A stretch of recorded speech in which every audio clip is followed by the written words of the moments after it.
hoje temos alguns caças que fizeram e ainda fazem história. O A-10 Thunderbolt, uma aeronave militar criada com o propósito de ser o melhor suporte aéreo para as tropas terrestres. Entretanto, o mais interessante é de onde surgiu esse propósito. Primeiramente, antes de falar do A-10, temos que falar de uma pequena parte que o compõe, o motivo real dessa aeronave existir. A metralhadora General Electric GAU 8A Avenger. A foto ilustra o singelo canhão de quase 6 metros de comprimento e mais de 250 kg. Uma piada de engenheiros aeronáuticos ao ver essa arma.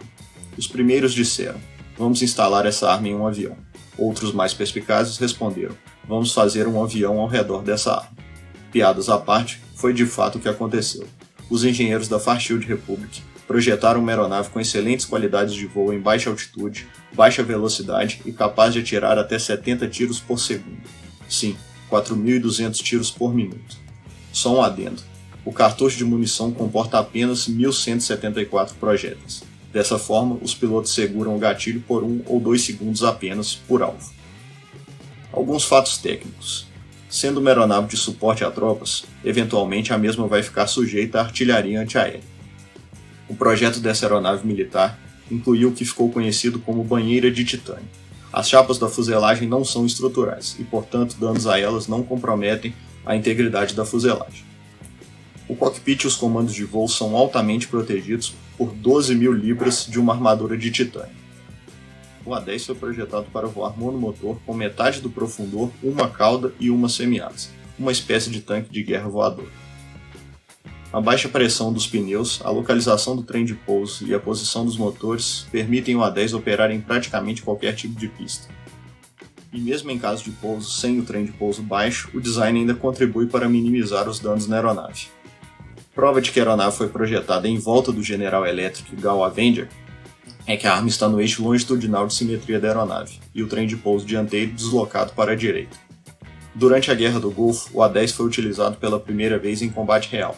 Mais de 300.000 projéteis foram disparados pelos canhões Avenger e, apesar do perigo dessas missões, somente uma aeronave foi abatida. O A-10 Thunderbolt teve algumas principais variantes, sendo elas o YA-10, uma variante de pré-produção com somente 12 unidades fabricadas, o YA-10 Bravo, versão experimental para operar à noite em mau tempo, e o A-10A, variante principal de um assento para suporte aéreo e ataque ao solo. F-16 Fighting Falcon. Se as peças do tabuleiro de xadrez fossem aeronaves, o F-16 seria o cavalo. E por muitos pilotos da Força Aérea Americana, ele é assim conhecido, o cavalo de batalha.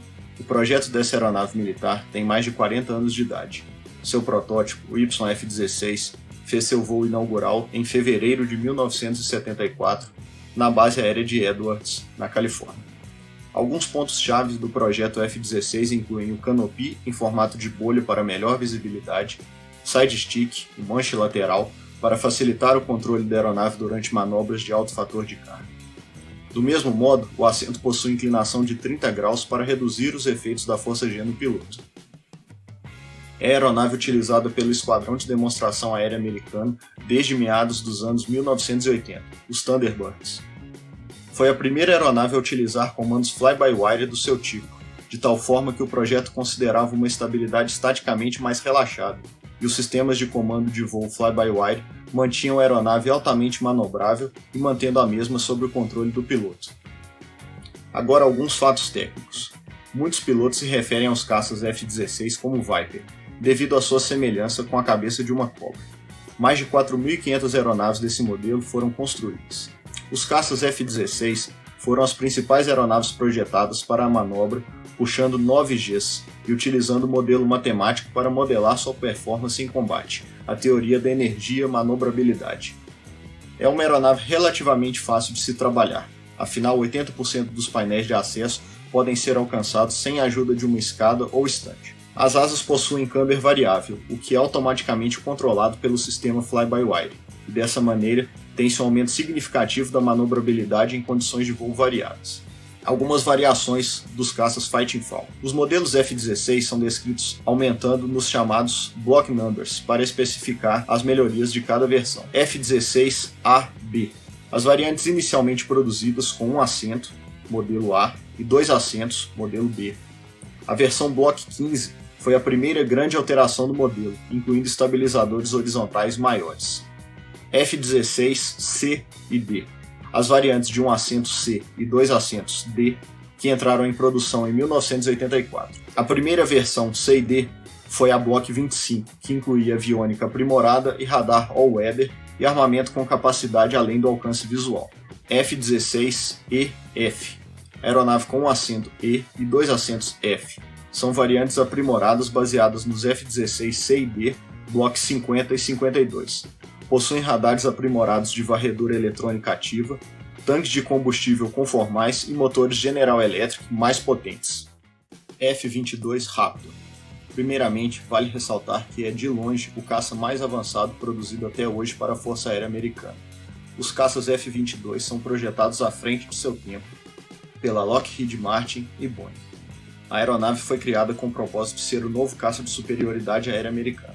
Entretanto, os altos custos de desenvolvimento, limitações de exportação e outros pormenores acabaram por encerrar a produção do Raptor. Dessa forma, a Força Aérea Americana possui hoje um total de 187 aeronaves militares F-22 em serviço. A última foi entregue em 2012. Antes de mais nada, é bom lembrar que o custo de operação dessa aeronave gira em torno de $60 mil por hora. O F-22 é um caça de superioridade aérea de quinta geração, com capacidades stealth e super cruise. Vamos explicar isso mais adiante. Apesar de ter sido projetado no início dos anos 90, somente em 2014 a aeronave teve seu batismo de fogo na Síria. Por outro lado, possui uma taxa de sucesso de combate de 108-0, quando colocada em combate com aeronaves como o F-15. Essa estatística foi obtida em exercícios de guerra com a Northern Edge em 2006. Mas o que isso significa? Comparando com os números do F-15, quando colocados em aeronaves significativamente menos sofisticadas, os números são de 15-1. Impressionante? Sim. Entretanto, não há registros de combate entre o F-22 e outros caças de quinta geração. Alguns fatos técnicos. Uma das poucas aeronaves capazes do chamado Super Cruise, manter velocidades supersônicas de até Mach 1.7 sem o uso de pós-combustores. Stealth? Sim. Invisível? Nem tanto. A terminologia stealth é utilizada para aeronaves invisíveis ao radar. Na prática, significa que a assinatura de radar, ou seção transversal de radar, RCS, é muito pequena. Em 2009, a Lockheed liberou um documento contendo informações que a aeronave, em alguns ângulos e posições, possui um RCS de 0,0001 metros quadrados.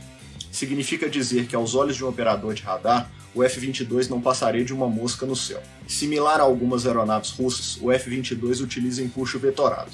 Entretanto, essa vetoração é somente em duas direções, permitindo assim também a manobrabilidade muito acima da média.